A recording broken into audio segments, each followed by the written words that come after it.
ከዚህ ጀምር ኦርቶዶክስ ቀጥተኛ ሃይማኖት ቀጥተኛ እምነት ያላችሁበት ምንድነው? ዲያቆን ፈለገ ታላቅ ወንድም እሳቸው ይቀጥሉ።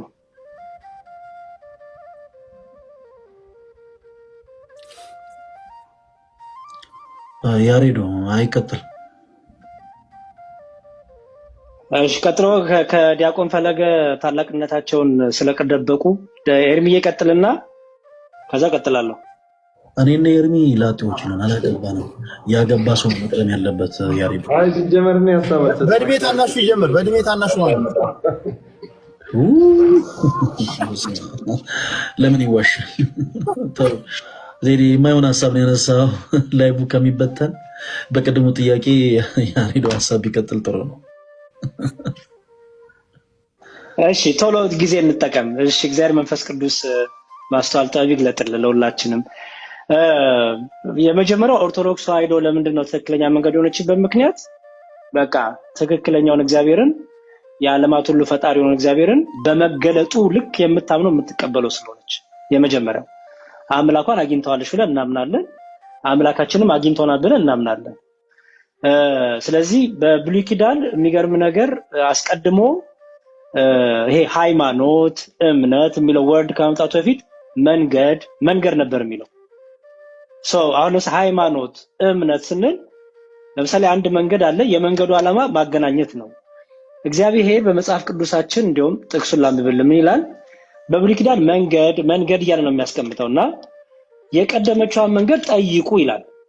የመቀደመችዋን መንገድ ጠይቁ፣ ሰጪውም እግዚአብሔር ነው። ምክንያቱም መንገዱ ራሱ የሚሰጠው ከእግዚአብሔር ስለሆነ ማለት ነውና ጥቅሱ ሚላ መሰለል አንብብልህ የቀደመችው መንገድ ጠይቁ በእርሷም ተመላለሱ። ጥቅሱን ልስጥህ። ኔክስት ታይም ላይ እንትን ብትይዝ አሪፍ ነው። እስክሪፕቶና ኖት ብትይዝ የኦርቶዶክስ የሚል ታይትል ሰጥተው እንትኑን ኖትህን። እሺ እንዲህ ይላል መጽሐፉ ላንብብልህ። እሺ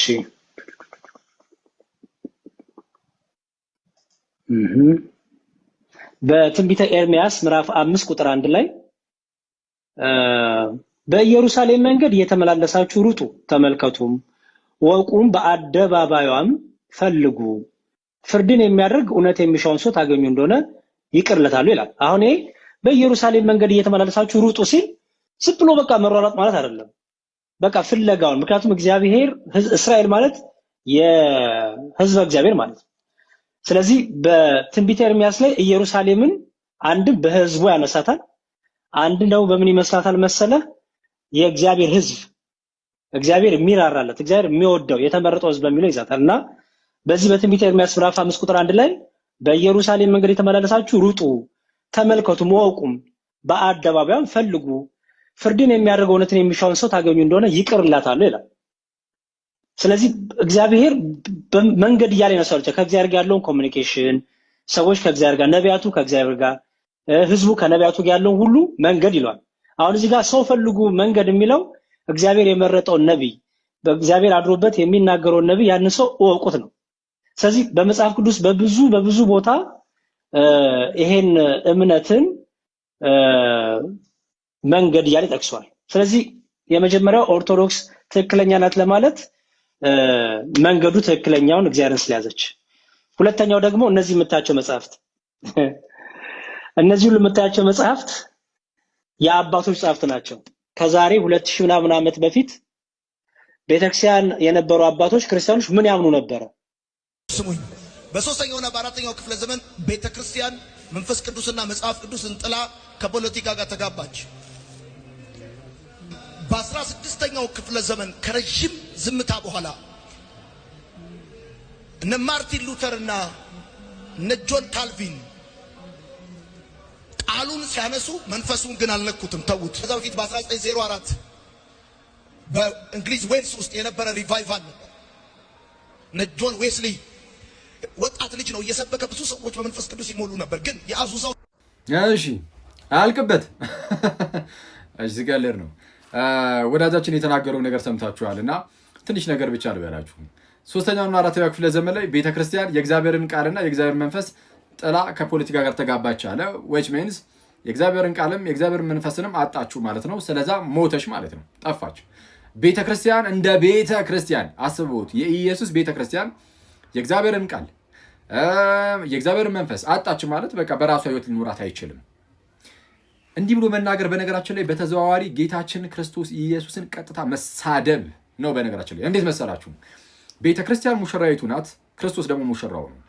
ሙሽራይቱ ጠፍታ ታውቃለች ብሎ መናገር ማለት ሙሽራው መጠበቅ ተስኖት ነበረ ቤተክርስቲያን እንደማለት ነው። በመጽሐፍ ቅዱሳችን ላይ ሙሽራው ክርስቶስ ኢየሱስ ቤተክርስቲያን እንደሚጠብቃት የሚያሳዩ በጣም በርካታ የመጽሐፍ ቅዱስ ክፍሎች አሉ። እንደሚታወቀው ለምሳሌ ቤተክርስቲያንን የገሃነም ደጆች አይችሏትም ብሏል። ስለዛ ልጠፋ አትችልም። እንዳልኳችሁ የእግዚአብሔርም ቃልም የእግዚአብሔር መንፈስም ከሌላት በራሱ ህይወት ሊኖራት ስለማይችል ሞታለች ስለሚያስብል ማለት ነው። ሌላው ሲቀጥል ጌታችን ኢየሱስ ቃል ገብቷል። ማቴዎስ ወንጌል ምዕራፍ 28 ቁጥር 19 ላይ እነሆ እኔ እስከ ዓለም ፍጻሜ ድረስ ሁል ጊዜ ከእናንተ ጋር ነኝ ብሏል። መች? ሁል ጊዜ። የሆነ ሰዓት ላይ ብቅ ብቅ እያልኩኝ አያችኋለሁ አይደለም። ሁል ጊዜ ከእናንተ ጋር ነኝ። ለምን? ለዘላለም የሚኖረውን ከእነርሱ ጋር ማለት ነው መንፈስ ቅዱስን ስለሚልክላቸው በእርሱ በኩል ሁሌ ከእነርሱ ጋር ይኖራልና። ወላጆች እንደሌላቸው ልጆች አልተዋችሁም ብሎ ጌታችን ኢየሱስ ቃል ገብቷል። ይህ ለሐዋርያት ብቻ ሳይሆን ለእኛም ይሰራል። ወዳጃችን ግን እያለ ያለው በቃ ክርስቶስ ቤተክርስቲያንን ወላጅ እንደሌላት ልጅ ብቻዋን ጥሏት ነበረ እንደማለት ነው። ይሄ ክርስቶስን ከመሳደብ ውጪ ሌላ ምንድን ነው? ባይሆን ግን ክርስቶስ ቤተክርስቲያንን እንደሚጠብቃትና ሁሌም እንደሚንከባከባት ክቡር ጳውሎስ እንዲህ ብሎ ይናገራል። በኤፌሶን መልእክቱ ምዕራፍ 5 ቁጥር 25 ጀምሮ እንዲህ ይላል፣ ባሎች ሆይ ክርስቶስ ደግሞ ቤተክርስቲያንን እንደወደዳት ሚስቶቻችሁን ውደዱ። በውሃ መታጠብና ከቃሉ ጋር አንጽቶ እንዲቀድሳት ስለ እርሷ ራሱን አሳልፎ ሰጠ። ስለ ቤተክርስቲያን ራሱን አሳልፎ ሰጠ። እስከ ሞት ድረስ ከወደዳት ራሱን አሳልፎ የሰጠው ለእርሷ ከሆነ እንግዲያውስ በተአምር እንድትጠፋ አይፈቅድም። ቀጠል አድርጎ እንደዚህ ይላል፣ እድፈት ወይም የፊት መጨማደድ ወይም እንዲህ ያለ ነገር ሳይሆንባት ቅድስትና ያለ ነውር ትሆን ዘንድ ክብርት የሆነችን ቤተክርስቲያን ለራሱ እንዲያቀርብ ፈለገ ይላል። ምን ሳይኖርባት? እድፈትም የፊት መጨማደድም። የፊት መጨማደድ የሚመጣው ከእርጅና ጋር ነው። ማይ ብራዘር፣ እርጅና እንኳን እንዳይኖርባት፣ እድፈት እንዳይኖርባት፣ ነውር ወይም እንዲህ ያለ ነገር ሳይሆንባት ክብርት የሆነች ቤተክርስቲያንን ለራሱ እንዲያቀርብ ፈለገ። ስለዛ ቤተክርስቲያን ይህን ነገር አጠለም። ሲቀጥል ግን 16ኛው ክፍለ ዘመን ላይ እነ ማርቲን ሉተር እነ ጆን ካልቪን መጥተው ቃሉን አነሱ፣ መንፈሱን ተውት አለ። መንፈሱን ትተውታል። ስለዚህ የእግዚአብሔር መንፈስ ገና አላገኙትም። እነሱም እነ ጆን ካልቪን እነ ማርቲን ሉተር ራሱ ፕሮቴስታንቲዝም ከተጀመረ በኋላ ማለት ነው። ቃሉን አነሱ። የእግዚአብሔር መንፈስ ካላነሱት which means በቃ እነ ማርቲን ሉተር እና ጆን ካልቪን የእግዚአብሔር ሰዎች አልነበሩም። እንደው ዝም ብሎ ብቻ እንደዚህ የሚመራመሩ ምናምን ከዛን አጋጣሚ እንደው እውነታው ላይ ደርሰው ነው ያስብላል። አይ የእግዚአብሔር ሰዎች ነበሩ ከተባለ ግን በሐዲስ ኪዳን ወደ እውነት ሁሉ ይመራ ዘንድ የተሰጠው መንፈስ ቅዱስ ስለሆነ ያለ መንፈስ ቅዱስ ወደ እውነታው ወይም ወደ እግዚአብሔር ቃል መድረስ አይቻልም። ስለዚህ የእግዚአብሔር መንፈስ ከሌላቸው እንግዲያውስ ከእግዚአብሔር አይደሉም ያስብላል። ስለዚህ ፕሮቴስታንቲዝም አነሳሱም ከመንፈስ ቅዱስ የሆነ ከእግዚአብሔር የሆነ አይደለም ያስብላል። ለ400 ዓመት ሙሉ በዚሁ መልኩ የቀጠለው ፕሮቴስታንት ደግሞ በጣም ያስገረመው አሁን እሱ የሚለው አሁን መንፈሱን ማገኘን የሚለው መቼ ነው? የዛሬ 100 ዓመት አካባቢ ያውን እሱ ጴንጤ ውስጥ አይደል ያለው የተለያዩ መናፍስት ምናምን አሰራሮች ምናምን ያሉበት ዲኖሚኔሽን ነው እና እሱ አሁን የጀመረበትን ወደ አሜሪካን ሀገር አካባቢ የተጀመረውን ነገር ይዞ እሱ ነው በቃ ያኔ ነው የእግዚአብሔር መንፈስ የመጣው እያለ ነው። ለ1900 ዓመት አካባቢ ሙሉ ያልነበረ መንፈስ ቅዱስ የዛሬ 100 ዓመት ማይ ብራዘር ኬትም ሊመጣ አይችልም። ይህንን መንፈስ ጠረጠረው፣ መርምረው። መንፈስን ሁሉ አትመኑ። ነገር ግን መናፍስ ከእግዚአብሔር ሆነው እንደሆነ መርምሩ። መንፈስ ከእግዚአብሔር ሆኖ እንደሆነ መርምሩ። ይቆየን።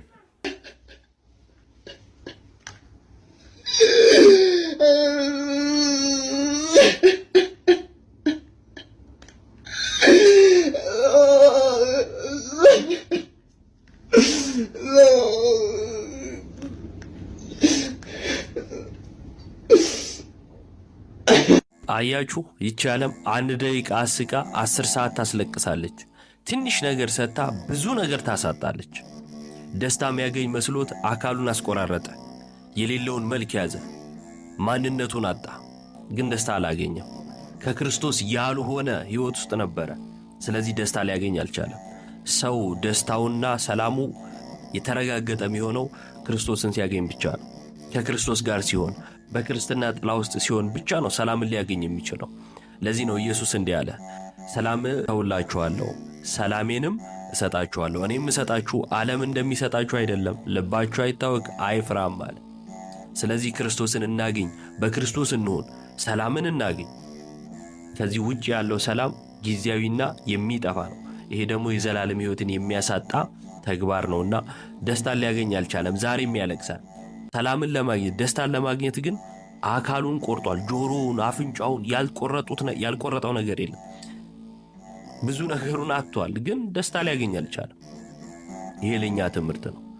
በጊዜያዊና በዓለማዊ ነገር ደስታን ካላገኘን ብለን ከእግዚአብሔር እቅፍ ለምንወጣ ለኛ፣ በቤቱ አለን ብለን ከቤቱ ለጠፋ ለኛ ይህ ትልቅ ትምህርት ነው። ለወንድማችን ሰላሙን ይስጠው። መዝሙረኛው ዳዊት እንደዚህ ይላል፣ ሰላምን የሚሰጠን ተስፋን የሚሰጠን ቃል እግዚአብሔር እረኛዬ ነው፣ የሚያሳጣኝም የለም።